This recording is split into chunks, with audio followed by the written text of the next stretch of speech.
Is there anything in particular that you find wonderful about metaphysics? Yes, it's, for me, it's the connection that metaphysics makes between science and the rest of philosophy. So the thought that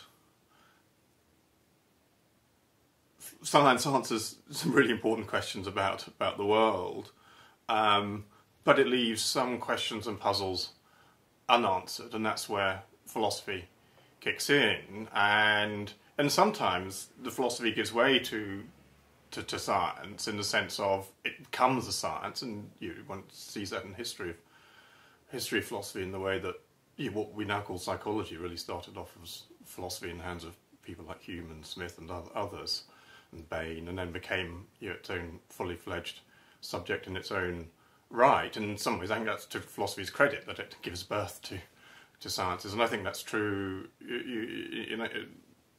The nature of metaphysics is that it has that sort of kind of borderland existence between on the edge of science, but isn't science. It's something that we as philosophers can do. And is there anything in particular that you find problematic about the way that metaphysics is practiced?